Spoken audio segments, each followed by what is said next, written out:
Hello दोस्तों, नमस्ते, प्रणाम, स्वागत करती हूँ आप सबको आपके अपने चैनल में। दोस्तों तो आज लेके आई हूँ एक कांवड़ वाला शिव भजन है। बहुत प्यारा भजन है। कैसे लगेगा आप लोग कमेंट में बताइएगा ज़रूर। दोस्तों चैनल को लाइक करना, सब्सक्राइब भी करना। और ये शिव जी का भजन है, बहुत प्यारा कांवड़ वाला भजन है। कैसे लगेगा आप लोग बताने ज़रूर। चल रही हूँ गाने। दोस्तों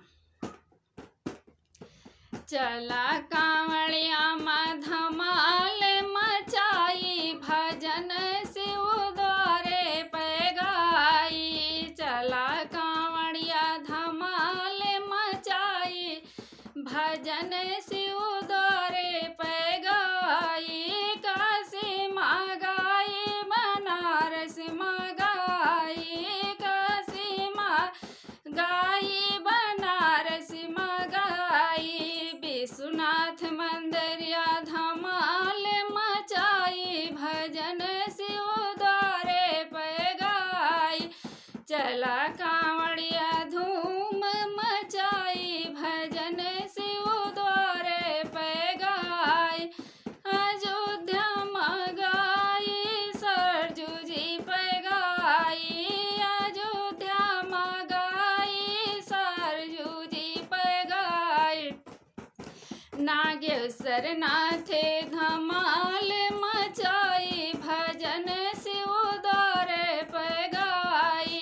चला कांवड़िया धूम मचाई, भजन शिव द्वारे पे गाई। अमरनाथ गाई, बैजनाथ गाई। अमरनाथ गाई, बैजनाथ गाई। महाकाल धूम मचाई, भजन शिव द्वारे पे गाई।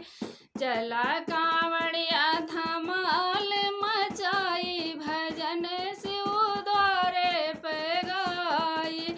रामेश्वर माँ गाई, परमेश्वर माँ गाई।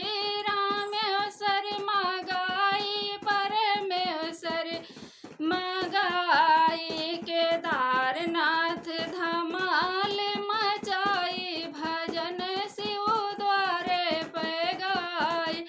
चला कांवड़िया धमाल मचाई, भजन शिव द्वारे पे गाई। गाई भजनिया शिव जी मनाई। गाई भजनिया शिव जी मनाई।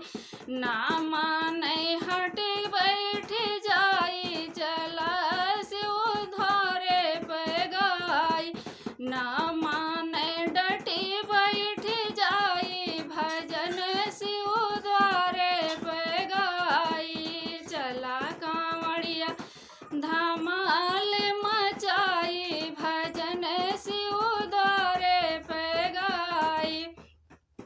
तो दोस्तों ये है कांवड़ शिव जी का भजन। कैसे लगेगा आप लोग कमेंट में बताइएगा ज़रूर। बने रहिएगा अगले वीडियो के लिए। तब तक के लिए बाय।